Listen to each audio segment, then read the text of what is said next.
Hello everyone, this is Dr. Neeta and I welcome you all to our phase number 7 session of our teachers training program. Now today's topic is yoga, the way of life. Now we will see the advantages of yoga, how is yoga and how is beneficial for small children and preschoolers.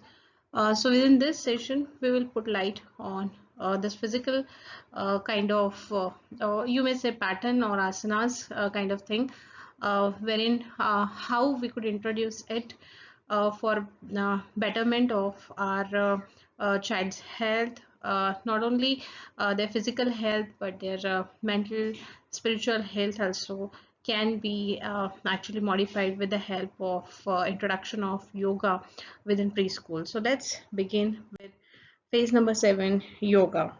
The word yoga originates from the Sanskrit word yuj, which means union.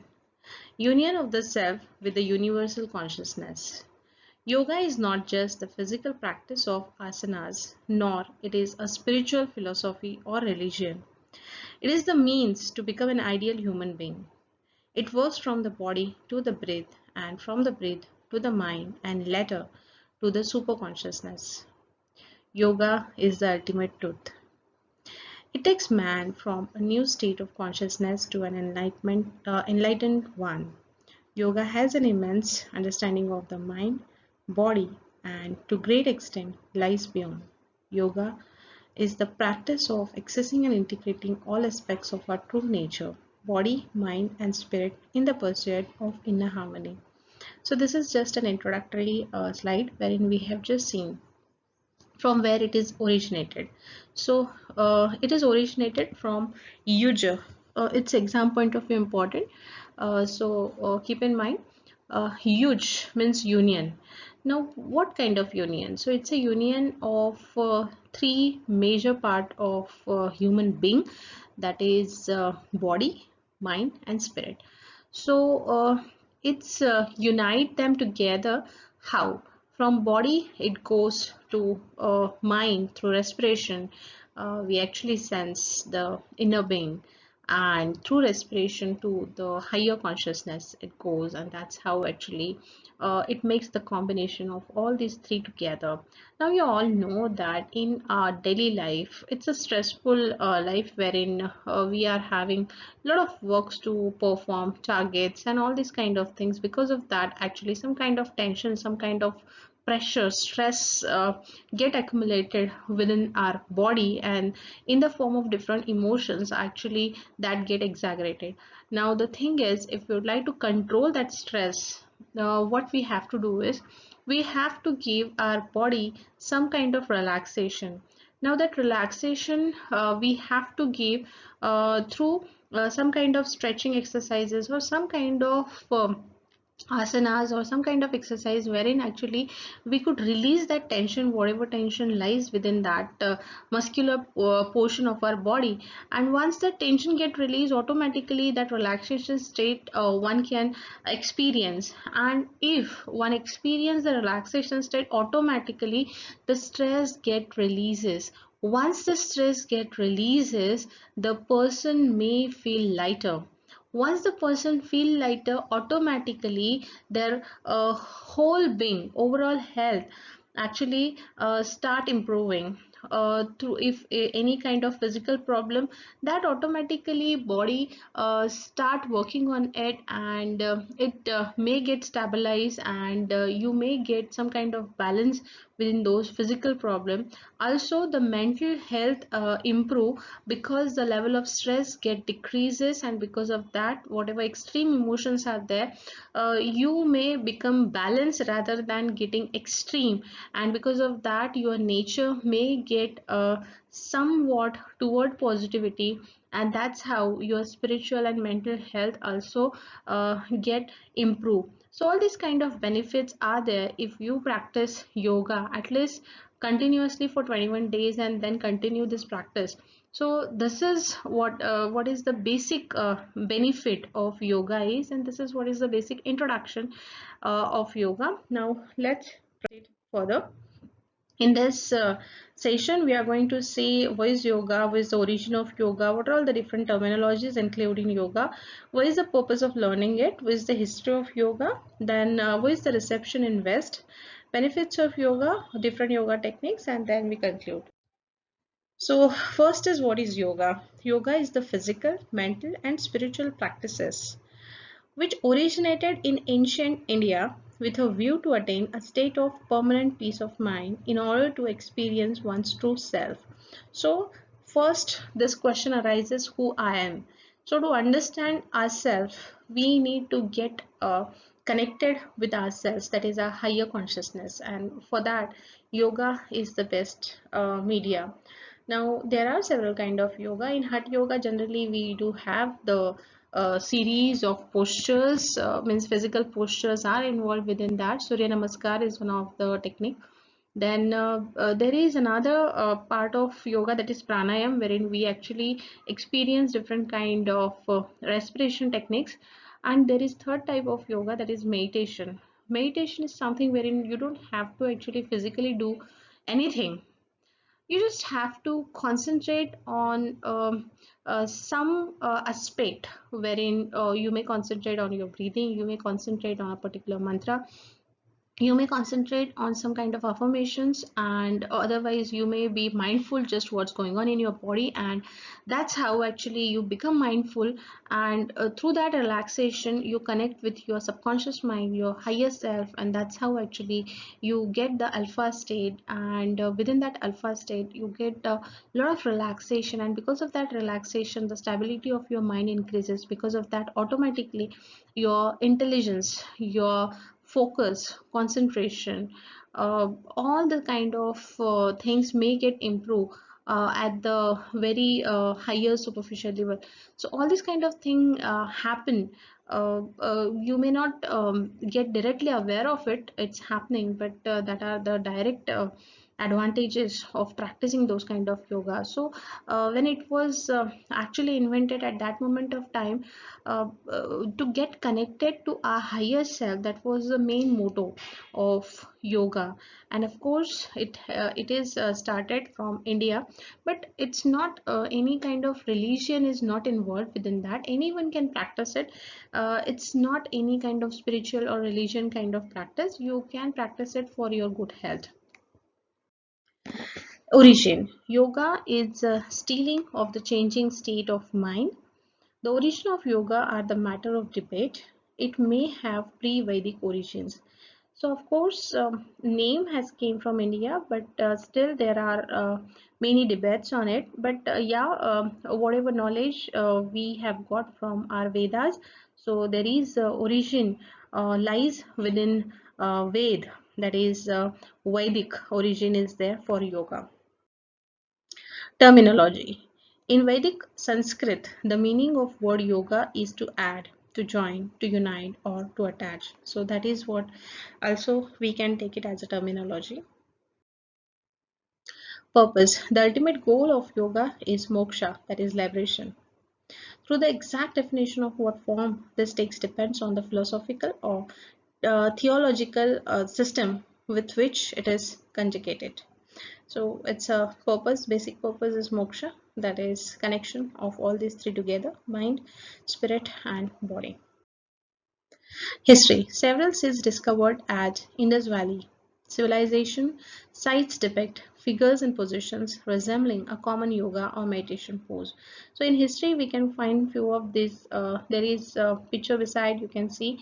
Within that we can see some postures wherein some yogi are sitting in that position of meditation, and these kind of things are there on this historical civilization site. So of course they were used to practice, it's get clear, and that is how historically we can prove that it has very the roots of or origin of yoga is lies in several forms of civilization also.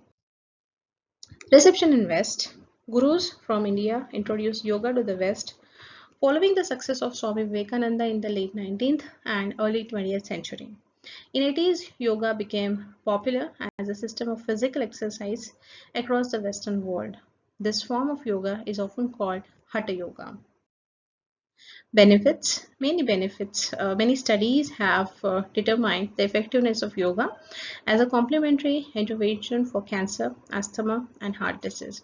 So, if one will actually practice yoga, they may overcome many of the major diseases like cancer, asthma, heart diseases. Now, heart disease is the major problem of actually it's a worldwide problem, not only for our country, but it is the number one problem because of which it's the highest death rate disease worldwide. Even cancer is one of the highest death rate disease, and if one practice regular yoga, one can actually overcome these kind of major diseases also.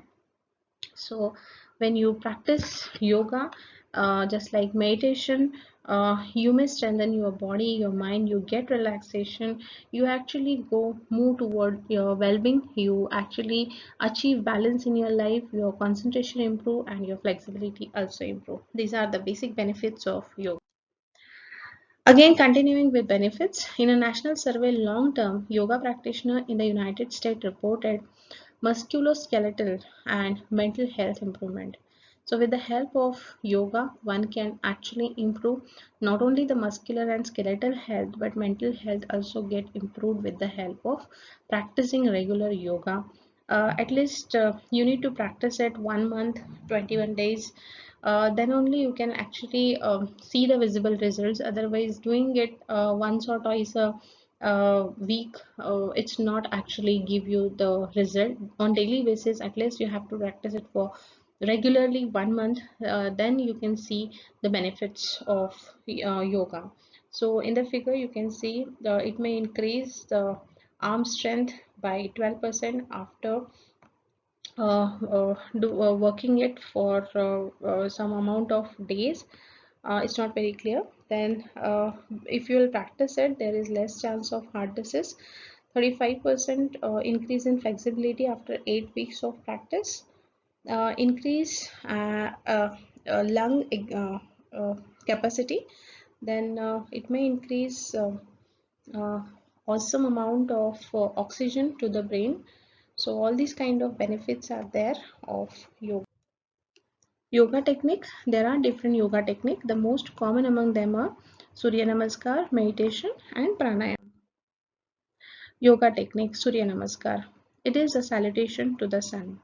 It is known to ease stress and give you peace of mind beside increasing your level of concentration. So if you don't know Surya Namaskar, kindly you may take the help of net, browse it from YouTube.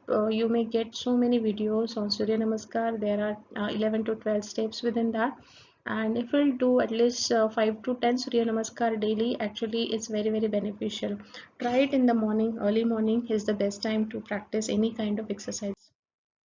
So these are few of the poses which you can use to practice yoga for small children. So king dancer, downward dog, will, upward dog, lotus, warrior. These are few of the yoga postures which can be very useful for children. These are few of the positions which can be tried by adult. So Vakrasana, Ardha Halasana, then Mudukasana, Makrasana, Gomukasana, Makrastanasana. So these are few of the positions which you can try. These are again additional poses which you can try, and few of the positions which are easy and which need a lot of flexibility, those can be given to the children. Of course children may try every pose, but if you find it difficult for children, you try it first, and then easier steps takes for the children, and likewise you can add small postures and small poses in the daily exercises. Practicing it at least 15 to 20 minutes daily will give you better results, but yeah, of course it needs to be done consistently. It should not be like one day you are doing and then after 4 5 days you are doing, so it will not give you good results. Now once you will practice this kind of exercise, of course, as I've already mentioned, that it will release that stress tension from your muscles. As the tension get released from the muscles, actually, if you'll try it for children, automatically you can see the visible change within their behavior. Their wasteful movements will get lesser. There are many surveys which have been performed in many well-known schools of many countries and many cities throughout the state, throughout the countries, and they found it that actually the group of people on children on which the yoga practice on daily basis, they have actually shown many different kind of symptoms, like they become actually good in studies, that is intellect improve, as well as their emotional health improve, that they become less reactive, their wasteful movements, shouting, screaming, nagging, yelling, all that kind of actions actually get lesser. More than 70% less activities has been observed in those children who were practicing yoga regularly and consistently. So all these kind of benefits are there. If you use it on regular basis for children, you can see observable changes within their mood, within their emotional health, within their mental health, and of course within their physical health. So all these kind of techniques, if you use for children along with the studies, it's actually give you very good benefits. Now there are few different types of yoga. There are many types of yoga exercises, so it's important to find out which type of yoga exercise is right for you.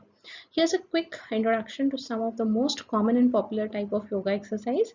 One is Hatha and Vinyasa, hot Hatha, then power yoga, in yoga, Vinyasana yoga, off the mat yoga, creative Hatha yoga. So these are few of the types of yoga: Hatha yoga, and younger yoga, Bikram yoga, uh, Vinyasa yoga, Kundalini yoga, and Ashtanga yoga. Yoga techniques: Dhyana or meditation. It is a state of mind wherein there are no sensor thoughts. It leads to a deeper level of relaxation, reduces anxiety, decreases muscle tension and headache. So meditation, there are several advantages of meditation we have already discussed in previous slides. So of course, if you try meditation, you may get deep relaxation. It will reduce your anxiety, your tension, whatever kind of extreme emotions are there, that may get stabilized if you'll actually get connected with your higher self at least once in a day. Trying it thrice a day, it's very give you very good results, but at least if you'll try once or twice in a day, it will actually give you very good and effective results. Next technique is pranayam. It means a pause in the moment of breath. It increases the spiritual power and confers cheerfulness and inner peace. Now, these are few of the health benefits of yoga. The benefits of children practicing yoga are similar to the benefits of yoga for adults and teens. The emotional benefits are greater optimism and a less reactive nature. The mental benefit of increased focus and concentration and improvement in the quality of sleep have been reported. Yoga practitioners are more tolerant of differences, and improvements in personal relationship have been noted.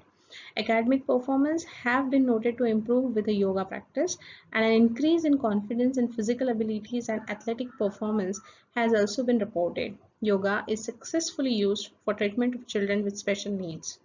Yoga has a more comprehensive effect as compared to traditional therapies that mostly target specific problems. It is used to aid conventional medical treatment and help to stimulate the circulatory system.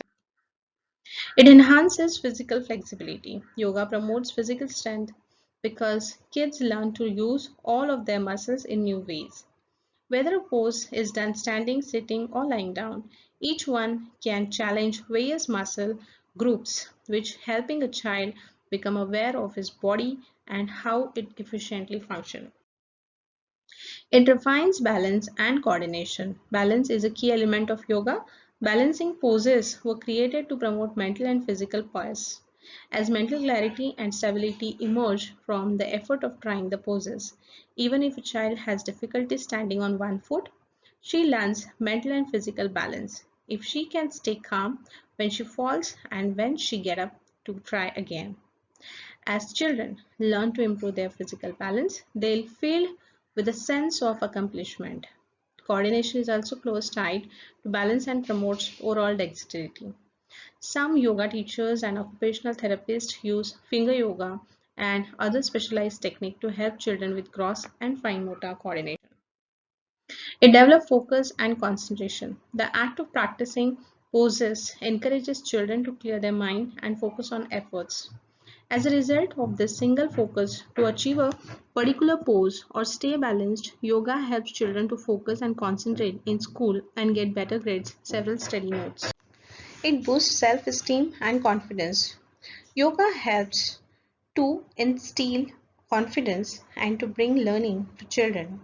On an experiential level, it is our responsibility to develop our children's sense of wonder and to give them a strong sense of self so they know where they belong in this world and can contribute to making their community a better place. Yoga teaches them to preserve, be patient, and work toward their goals. A yoga teacher can only offer guidance. It is the child who has to work to succeed. Therefore, when a child masters a pose, it gives him confidence, self-esteem, and proactive action toward of instability or sickness. Yoga also provides tools for practicing compassion, mindfulness, generosity, focus, strength, and flexibility. So up till now, whatever 2-3 slides we have seen, I have just read it out because most of the points we've already discussed. Now here it's a very important point of improving, boosting the self-esteem and confidence. Now what I have seen, what is my personal observation is whatever number of teachers I have seen, whether they are school teacher, whether they are tuition teacher, whether they are taking classes, mostly I have actually seen them under the name of discipline. They are just actually bossing on children. When one boss that they know means consider them that they are nothing, no respect for them, and whatever you are actually want to tell them, you are just imposing everything on them like anything. And if they are not listening to you, then you are making them done it through any kind of method. It may be punishment method, it may be physical harassment or mental harassment by giving using abuse language. So all that kind of things generally happen. What even whatever I have observed, maybe there are lot many improvement has happened nowadays, but still the same technique under the name of discipline, me punishment is using as a tool. Now what happen if you punish someone or if you use abusing language with someone, every time actually you are making their self-esteem lower. Now the person whose self-esteem is already lower, how come you can actually expect any kind of positive result from that person? Because the energy level, self-esteem low means of course that person is not feeling good about either himself or the person who is using abusing language or punishing him or her. So that moment of time, which is a very negative moment for that particular child, how come you expect any kind of positive result at that moment of time?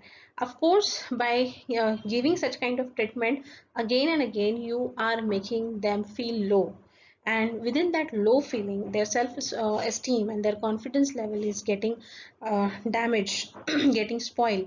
And within that actually, because of that, whenever they grow up at that moment of time, they may feel that, oh, they are not capable of public speaking. They may feel shy of putting their opinion in front of other people. They may not be very courageous, they may not be very confident, and that are all actually things comes from their childhood, how they have grown.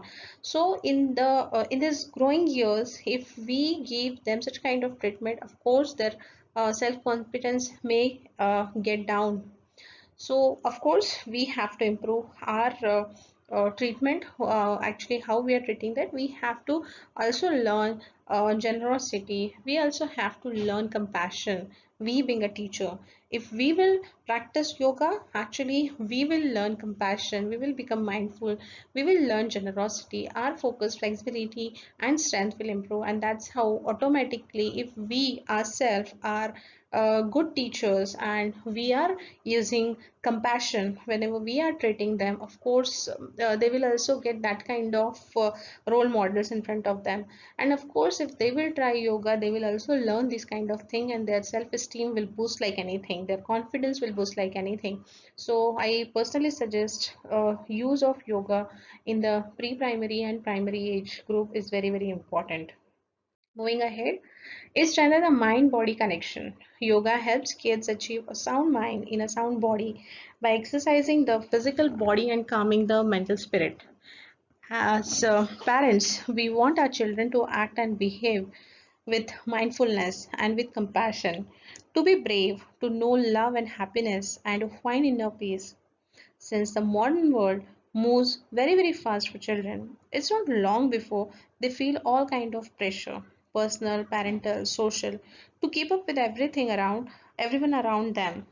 Yoga functions as a release valve that elevates pressure and as a foundation to nurture and develop a resilient and resourceful body, mind, and spirit, she says. So these are all things actually strengthen, means if you practice, you make them practice yoga at that moment of time, whatever pressures they find.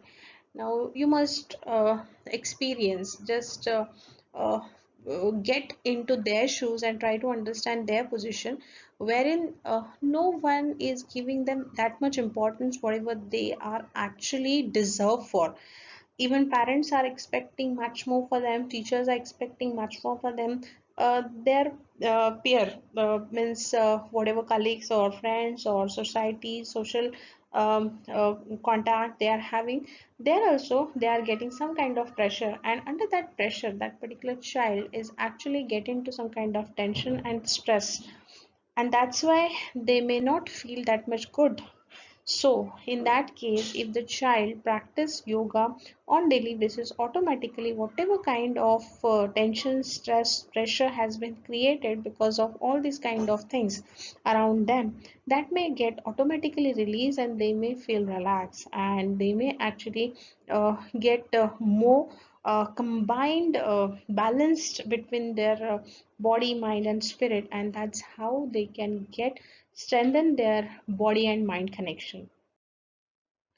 Body assist uh, neuromuscular development, which promotes development of the vestibular system, encourages midline crossing motions. Motor development on both sides of the body develops a strong and flexible body, which increases balance, body awareness, and coordination. Improves postures and alignment, develops core strength, essential for good postures and correct physical alignment. Reduces injuries and improve performance, improve digestion, circulation, and elimination. Strengthen the immune system, relaxes the body, promoting better sleep. So these are all the advantage bodily. Physical advantage, if you'll practice yoga on daily basis, of course it will improve your immunity system, it will improve your digestion, it will improve your circulation, elimination, strengthen the immune system, and it also relax the whole body, and because of that you will get better sleep, and if the sleep is better, then again the next day will be better and you will boost with energy. So all that kind of thing will happen if you'll practice yoga on daily basis. For mind, it calms and clears the mind, bringing us into the present moment, relieves tension and stress, increases concentration, focus, attention span, promote thinking and memory, stimulates auditory processing and responsiveness. It expands imagination and creativity. It reduces stress and anxiety. It improves ability to less reactive, more mindful of thoughts, words, and action, and it balances energy at high or low. Spirit. It builds confidence and self-esteem, supports character development and emotional development. It enhances team skills and social interaction. It develops discipline and self-control. It supports individuality and self-expression. It encourages social and environmental awareness and responsibility, support a sense of universal connectedness, and inspire respect for self and others. Overall, it promotes self-esteem and confidence, increases strength, flexibility and balance, improves focus and attention, cultivate respect for self and others. It improves mind body connection, encourages a fit and healthy lifestyle, promote an overall sense of well-being. Yoga helps children to see the beauty and light within themselves, thereby boosting their self-confidence, allowing them to feel more comfortable with their bodies and helping them get in touch with who they are inside. A child who learns yoga, mindfulness, and relaxation will be developing essential skills for a lifetime of health and wellness in mind, body, and conclusion. Yoga as a mindful practice can help correct basic limitations of the mind by improving self-awareness, self-control, and self-esteem. The best way to understand yoga is try it out yourself. So this is how we are concluding this session of yoga. The very short summary is you have to try out and you have to see the benefits. Once you experience the benefits, you actually give it to others, because once you experience that some kind of changes has happened within your lifestyle, then actually it will be very easy for others to convince. Otherwise, if you yourself is not convinced, I know in education ladies are there, as most of the positions are actually taken by a lady staff member. And if you'll see the lifestyle of Indian ladies, they are actually uh, having so many responsibility. Home is their responsibility, family is their responsibility, their children is their responsibility, and apart from that they have to work and they also need to perform good in their own whatever profession they are in. So all these kind of responsibility she is having, and because of that actually she may stress. So for she needs to try how to handle her own stress. If she needs to handle her own stress, she will become enthusiastic, she'll become more confident, she'll become motivated, and that's how she can actually motivate others. So if you want to give better to children, so you have to practice yoga for yourself first, see and learn the benefits of it, then it will be very easy for you to actually convince to others what exactly it's giving and how it's beneficial to everyone. So this much for this session. Thank you very much.